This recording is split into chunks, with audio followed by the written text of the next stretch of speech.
What's up, everybody, and welcome back to another movie review. I'm Chase Lee, and the movie I want to take a look at right now is What Love Looks Like. Now, this one is currently streaming on Amazon Prime, so if you are a Prime member and this sounds right up your alley, I'd say give it a watch and you can judge for yourself.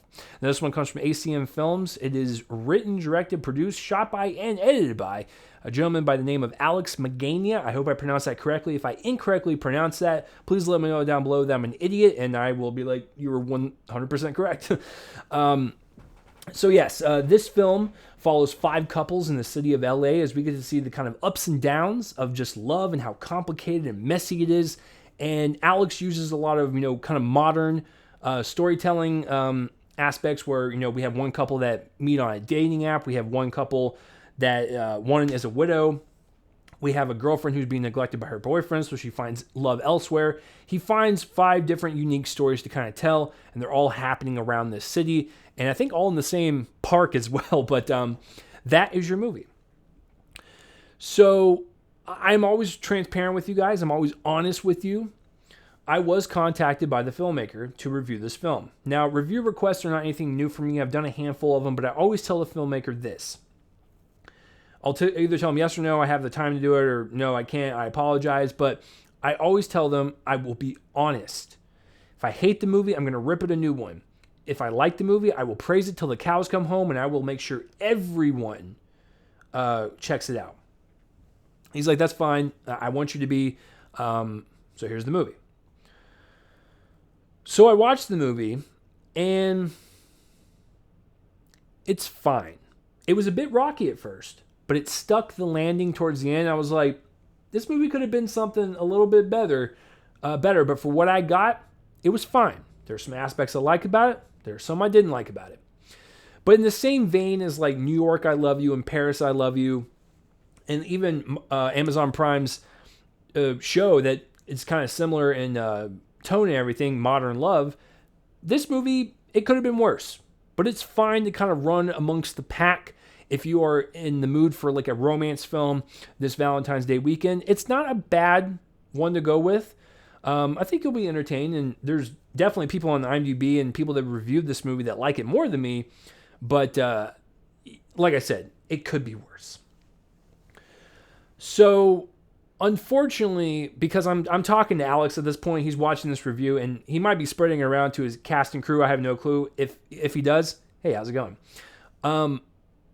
But there's a lot of issues that are going to fall upon this man, only because he has so much pressure on him in terms of job titles and duties for this particular story. So let's start with one of his jobs, cinematographer. Well, actually, first, before I begin any of this, making a film is hard. I get that.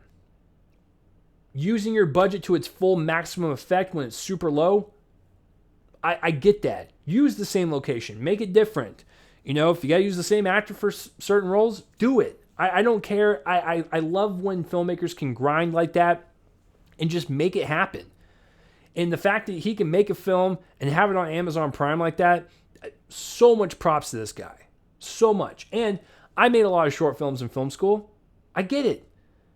99% of them are garbage. You can go on my YouTube channel and check them out right now. So I get it. Making a film is hard, and you got to do what you got to do to make it. Okay, so cinematography.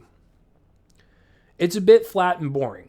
There's not a lot of pop. There's not a lot of pizzazz to it. There's not a lot of color variation. It's a lot of, outdoor shots, a lot of apartment shots.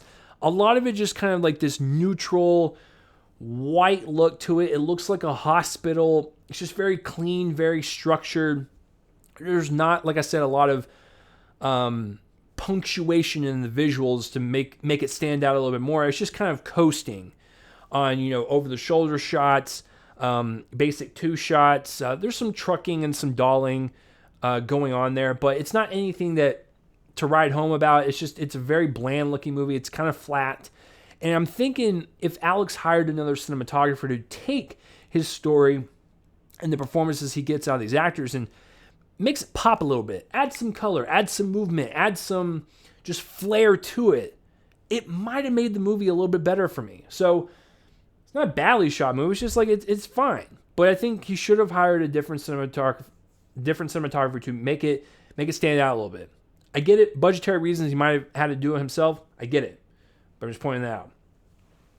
And that goes for the editing too. It's not a badly edited movie. And you know what? To be quite frank with you, for an hour and a half, it flies by.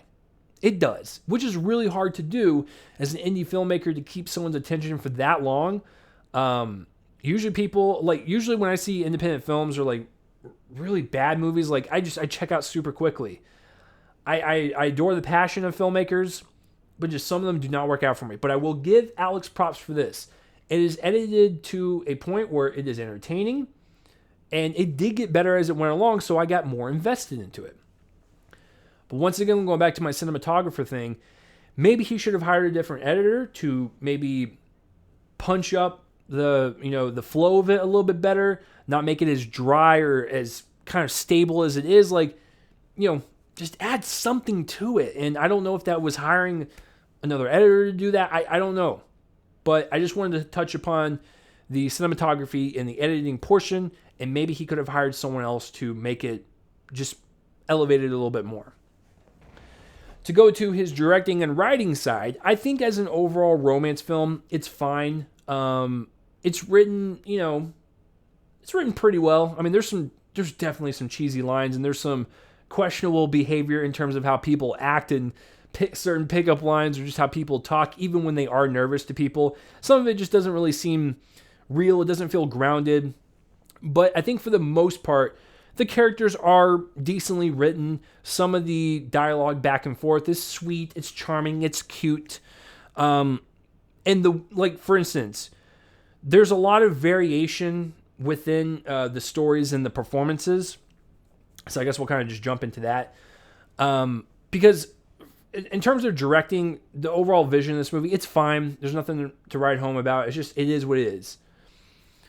But the story, the characters, and the acting are so wildly all over the place. It's kind of amazing that so much care and effort was like put into certain ones. And I don't know if it's for personal attachment from Alex or what it was. And then other stories and performances just were kind of lackluster to me. So for instance, the dating app storyline, I didn't really care for the acting one bit. Never believable at all. It got a little bit better towards the end, and their story was slightly interesting, but once again, that was like bottom of the list. But then we would get stuff like the widow relationship. That was really well done. The acting, depth, just emotion pouring out of these people, really giving it their all, making us believe that these characters existed in this universe. There was a lot going on there, and I really loved that story. The story and the performances and like that were like amazing, and then you would have stuff like the dating app where it was like kind of just subpar. And I'm like, and so I'm thinking, just as like a positive note for Alex, maybe if he would have alleviated some of the stress of shooting and editing this thing and fully concentrate on the story and the performances, it could have been something where like all five of them just like clicked. They were running on full speed, and just like all of them were engaging to some extent, because some of them were more serious than others. Some of them were more lighthearted and funny. And maybe he could have put a little bit more effort into all five of them, making them all at the same level as the widow story, than having them so, just so far apart from one another. It just doesn't all connect to the highest degree for me. But like I said, sometimes the acting was great. Sometimes it was not. Sometimes the dialogue was bad. Sometimes it was really poignant and sweet. There was just a lot of variation here, and I just think it could have been a little bit more tightly focused, and we could have gotten something here.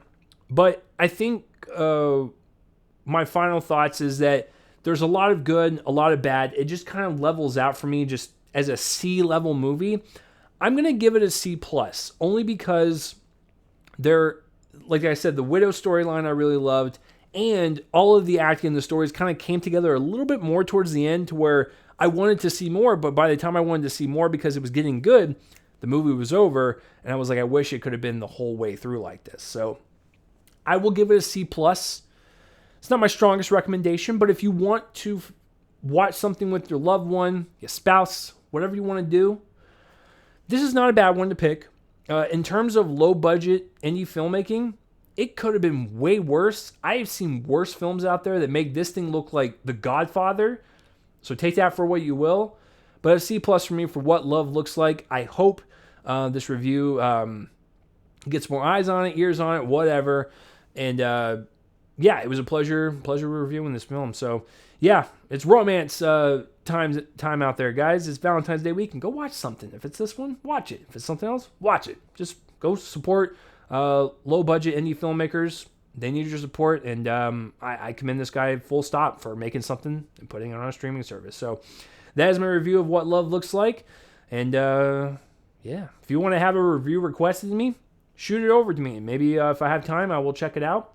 If you like this video, subscribe to my YouTube channel so you can get up to date on whenever I review films. That'd be awesome. So that will do it for this review, guys. I'm Chase Lee, and tune in next time for whatever I review next. I will see you guys later.